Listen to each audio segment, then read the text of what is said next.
so I can speak into that. Klesson had a perfect paper.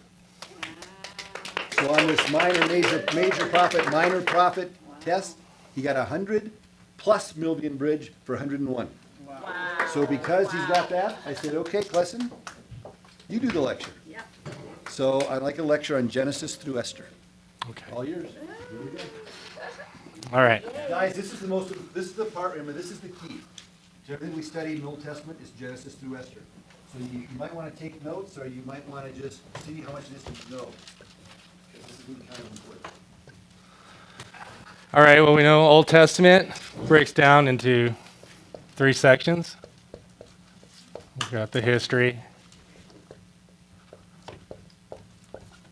poetry, and the prophets. And we know breaks down 5 and 12. 5 and 12. First 5 are called the Pentateuch. Okay. Get him. You're setting yourself up there, buddy. Pentateuch. We'll start there. All right. First book,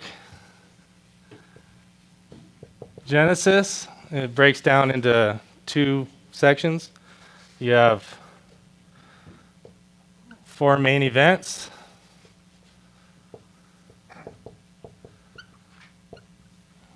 We got creation, fall, flood. Last one. Anybody? Tower of Babel. I'm going to pick on you now.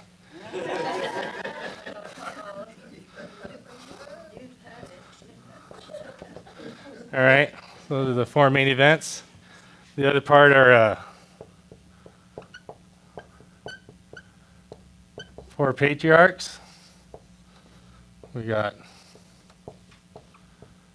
Abraham. Next. Isaac. Jacob, also known as Ezra. And the 4th one, Joseph. All right, it's pretty much a nutshell. This is 1 and 2, 3. This is like 6 through 9, chapter 11. Abraham, something like 12 through 25. Isaac, 24 through 27. Jacob, 27 through 36, and then 37 to 50. What? Thank you, Harvey. I was wondering that too. I'm not gonna be. All right, so we got that. That's good enough for Genesis. All right. Young mind. Yeah, all right, makes sense. You got it? All right. Everybody understand that good so far? All right, so we're good. Good with Genesis.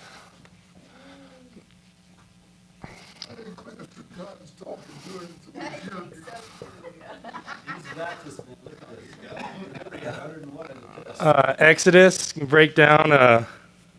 It's pretty much the life of Moses. You can break it down into like 3 sections. 40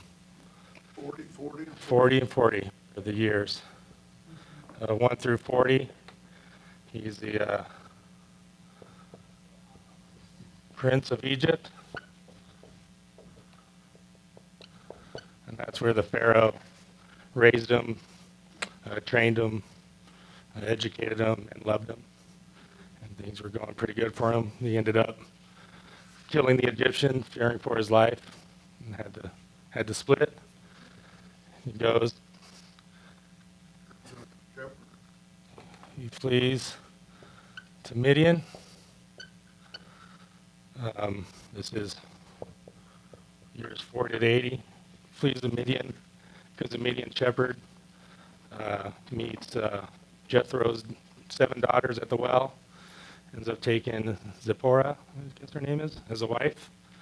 And that's where he gets his on-the-job training, becoming a shepherd of the sheep, getting ready for his real job coming up. He's- The lady at church and they had lunch with her before. Oh, yeah? Wow. Wow. David Moses. No, but she was for real before us. Anyway.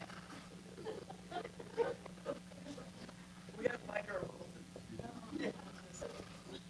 Who wants to be Wilson Sunday?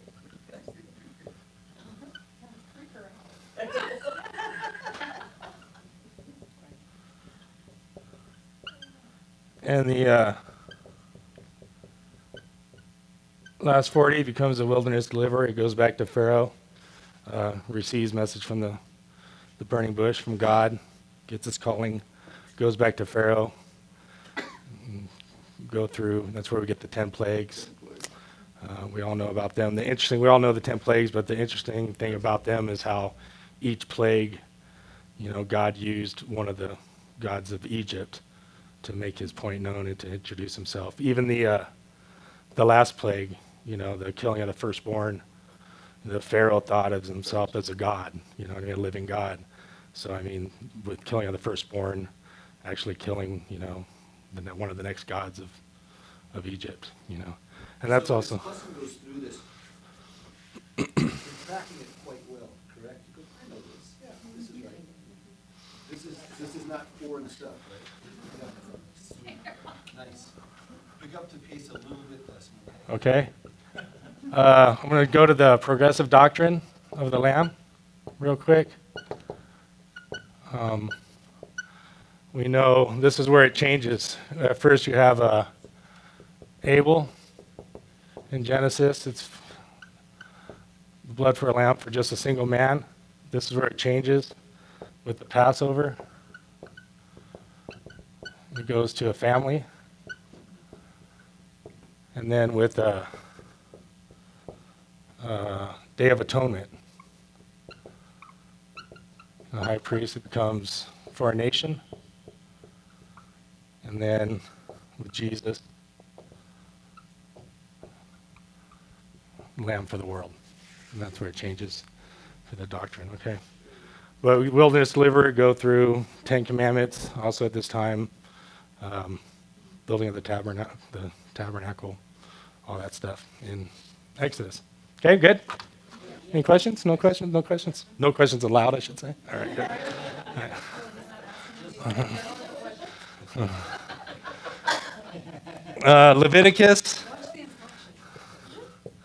Leviticus, pretty easy. It's a detailed law for a mobile society. So where we get the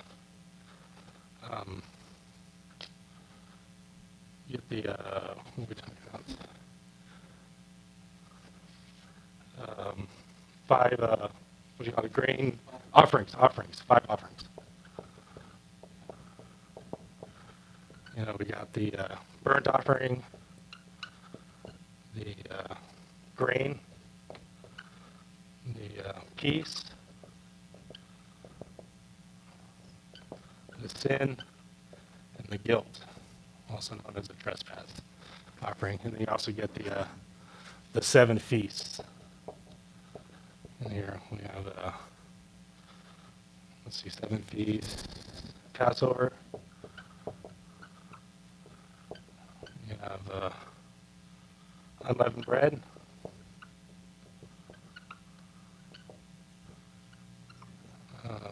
First fruits.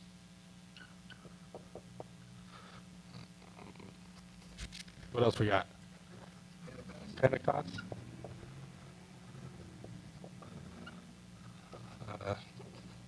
Trumpets. Atonement. And tabernacles. All right, that's pretty much Leviticus in a nutshell right there. All right, I'm good. Numbers. And Numbers is pretty much the wilderness wandering. wilderness wandering, you get 2 census taken, one at the beginning, one at the end, the first generation, second generation.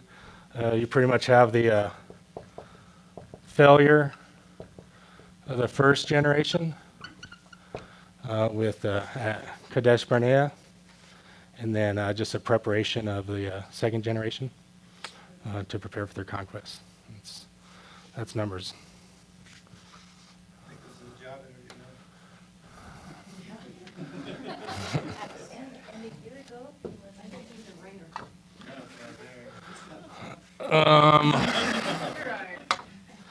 Deuteronomy.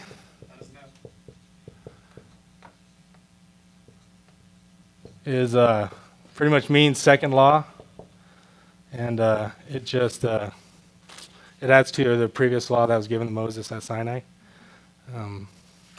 This whole book takes place in Moab. Let's see. Let me check something here. I'm missing something here.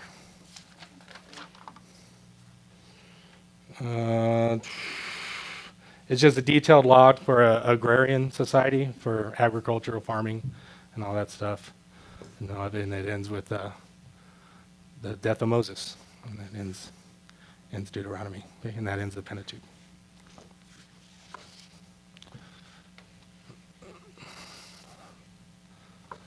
Okay, Joshua can kind of break down into 3 sections. 1, the conquest of Canaan. 2, division. And 3, conditions to remain. Conquest, I mean, you had the central campaign. You know, we had, we all know about, you know, Jericho, Ai, and Gibeon. So, you know, remember, Jericho was a type of what? You know, type of the world. And Ai, type of the flesh. And Gibeon, the devil, Satan. Okay, that was the central campaign. Goes through the middle of Israel, divides it right in half. Then they can concentrate on the southern campaign. In the southern campaign, they had that 5-king coalition. You know, that, anybody tell me the 5? Anybody? Nobody besides Pastor? Jerusalem, Hebron, Eglon, Lachish, and Jarmuth, right? 5-king coalition. And then to the northern, after they took care of the southern, they moved north, took on Jabin, the king of Hazor in the north, you know, and conquered them there. And then the second part with the division, that's where we get the territories for the 12 tribes, and like the cities, the Levitical cities, sanctuary cities, and all that stuff has the division. The conditions for remaining and prospering, that's where we get the second covenant renewal. And anybody know what city that was in? Shechem. All right. And that is Joshua. Judges. We know there's 13 in all, but we concentrated on 6 main judges. We had Othniel. He was against the Cushan. Ruth, Dan from Mesopotamia, and when we first learned this, I had no idea where Mesopotamia was. Now we all know. I won't even write it, Mesopotamia. Next, Ehud, the lefty. He was against Eglon, egg-eater. All right, you know, and trailed him right through, had a message for him. Give him the message there. Moab. Everybody knows who that is. Everybody knows how it is. Next, Deborah and Barak.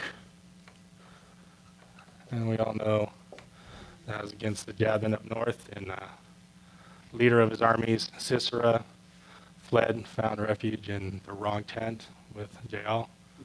She gave him a splitting headache and the temple worship and all that.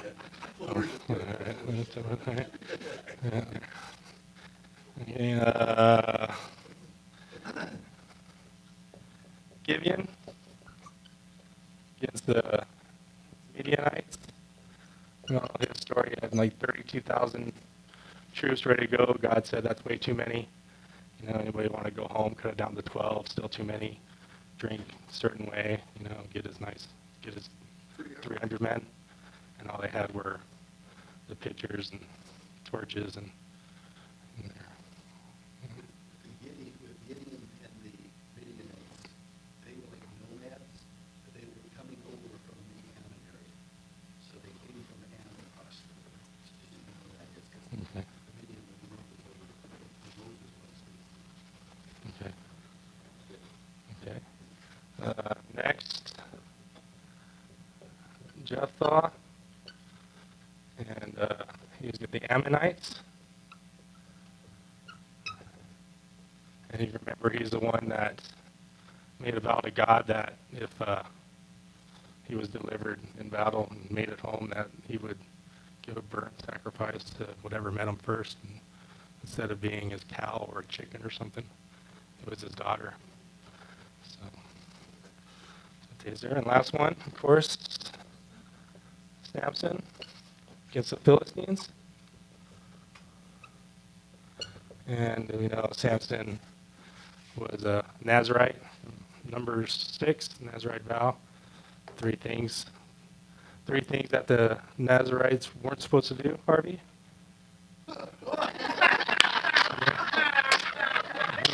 No. Drink of sure. Baseball women. Yes. Okay. Drink grape juice. Drink grape juice, right? Anything from the vine, and then touching dead animals. So dead animals, anything from the grapevine, and then not cutting his hair. So we all know that. And then okay, I'm done. I'm sorry. I'm gonna go over here. I'll go over this side. And then of course you remember the cycle: sin, the suffering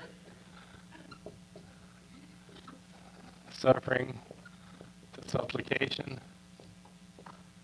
and then again to salvation. And that's a cycle that all the judges say. Right? Makes everybody knows all this stuff, right? Just like we do. That's the main thing of this. I want you to, it's sometimes you forget, you know, it's been last fall, but you know this. You know it. I want you to bring the Old Testament. Know the basics of it.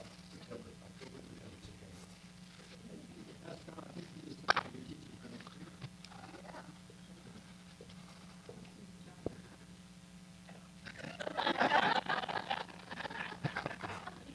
Okay, Ruth, story of Elimelech and his wife Naomi, and he has 2 sons. And they're married to Orpah and Ruth. And during the drought, they go down to Moab, and his sons die. And he decides Ruth and Naomi go back to Bethlehem, and they meet up with Boaz. And the main part with Ruth is Boaz becomes Ruth's kinsman redeemer.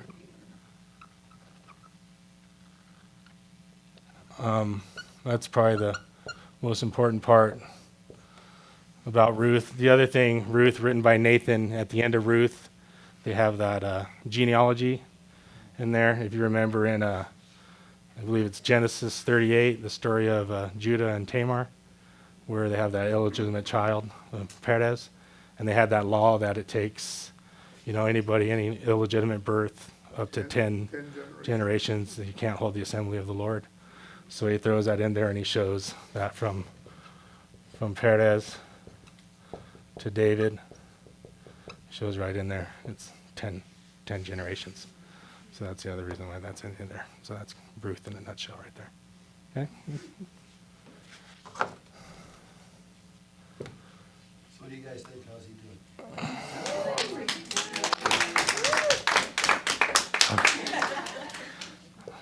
Okay. 1 Samuel, pretty much all about Saul's reign. If you remember, Israel demanded a king. They didn't wait for God to give them one. It was a little early. They ended up with Saul. So it's everything happens with Saul. You have David's upbringing in here. And that's kind of what you get, the story of David and Goliath and all that stuff. You get Saul's jealousy. Where everybody chants, Saul's killed his thousands, but David's killed his 10,000s, so he gets real jealous, chases David around, tries to kill him all over the place.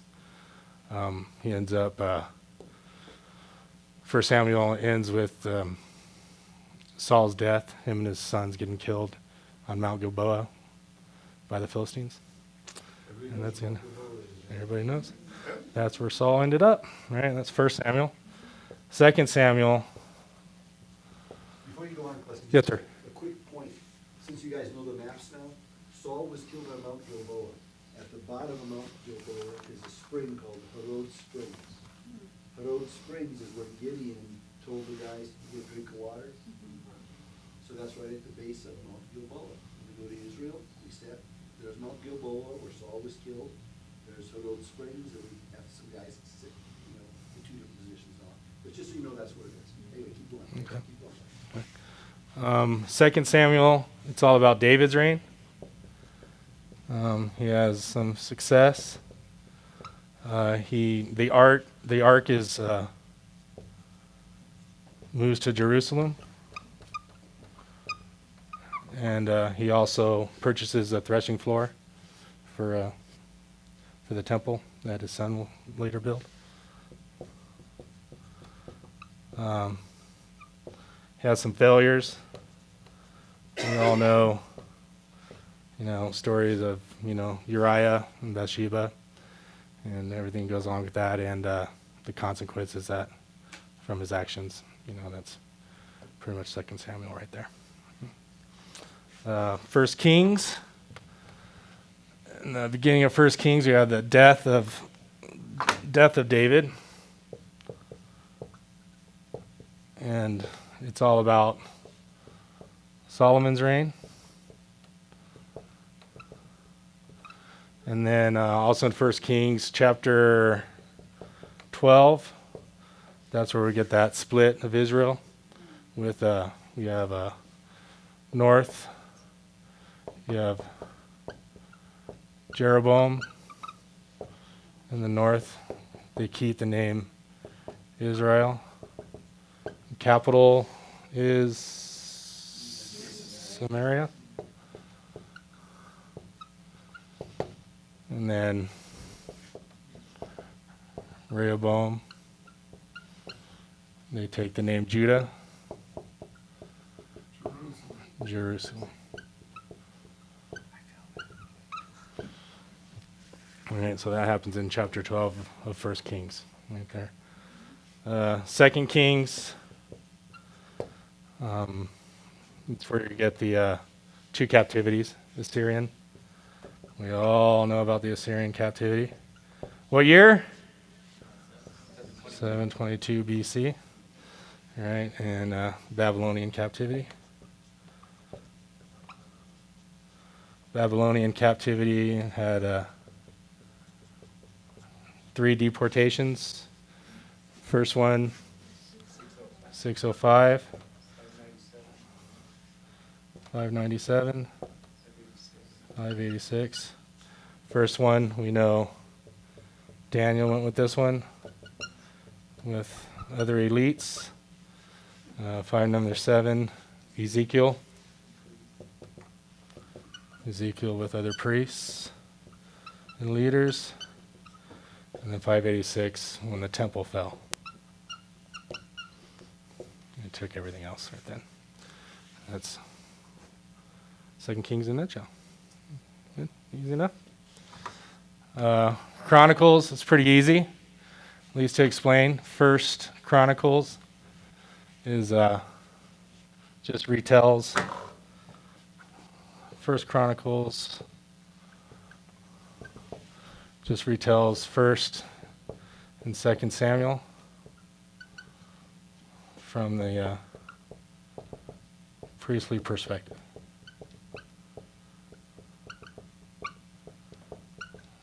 All right, Second Chronicles. It just retells First and Second Kings, also from the priestly perspective.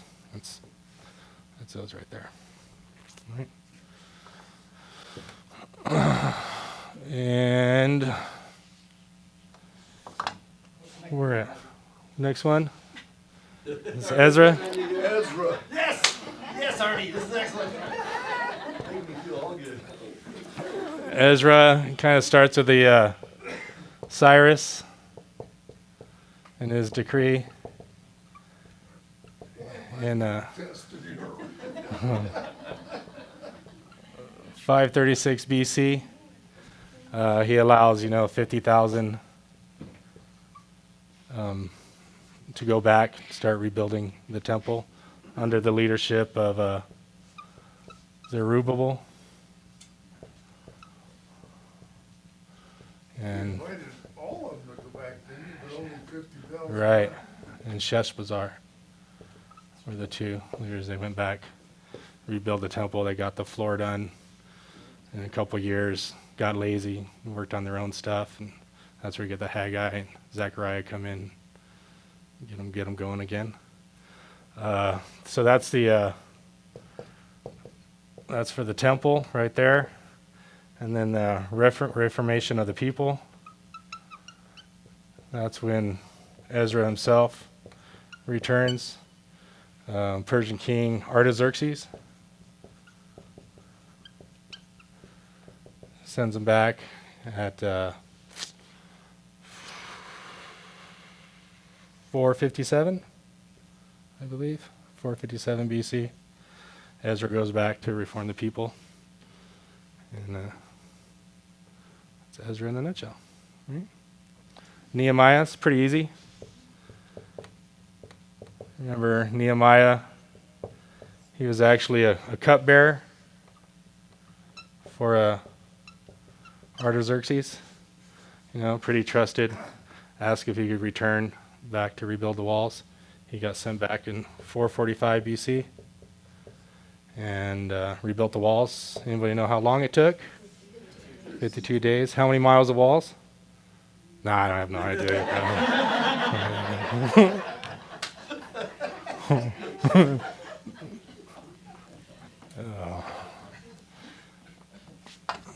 And Esther. Esther, we all know is King Xerxes.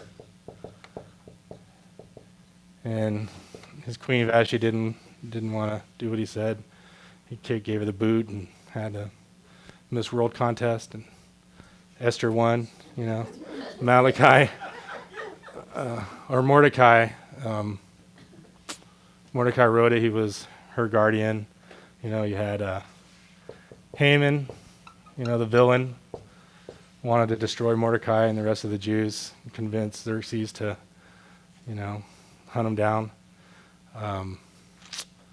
Ended up using the gallows that he made for Mordecai. They used them on him to kill him. When the Jews were delivered from Haman's plot, that's where you get the Feast of Purim. That's their deliverance at this time. That's where that feast comes from. Esther, I believe it's like 483 BC, 473 BC, somewhere around there. So you're over here with 536, with Zerubbabel, with Artaxerxes, with Cyrus here, and then you have Xerxes here, and then Nehemiah, 445 over here. So if you're living right here, you have the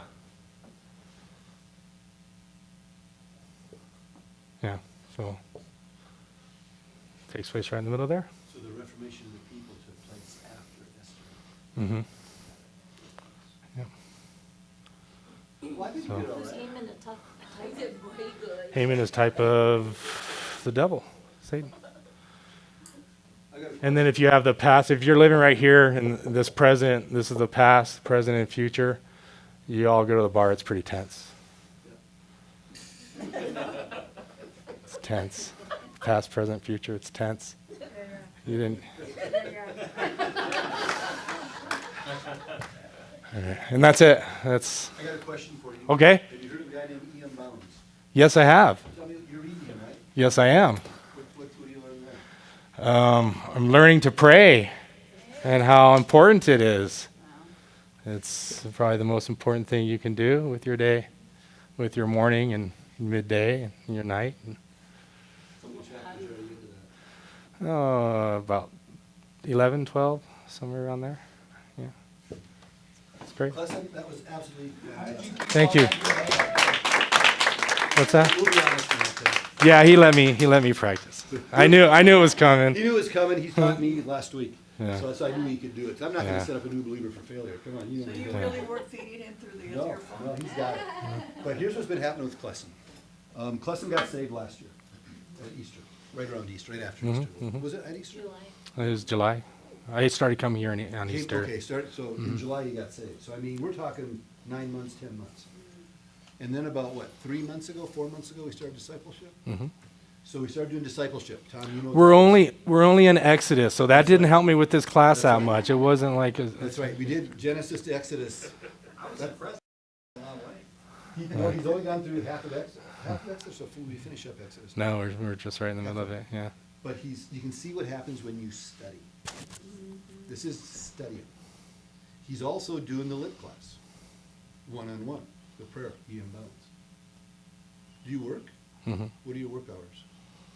Usually from about 4:30 to about 3 or In the so. morning? 55 hours a week. Yeah. 4:30 in the morning to work. Remember when you first got saved and how excited you were? That's Clesson. What's important is to see this. Because as we start walking with the Lord, we make excuses. And we see the classes as a burden. And we should repent of that. It's an opportunity. I talked with a couple of you here, Phoebe this evening. Phoebe, the classes, what have they done to you based on your life being a Christian? It's amazing that, I was saying that I was raised in church my whole life, and I'm ashamed that I think it's the minor prophets that I didn't know well enough. I've been in the Word my whole life, I should know, But now you do. but now I do. Now you do. I'm learning. So this is nothing more than just saying, okay, guys, let's be accountable to each other, and let's just study and know.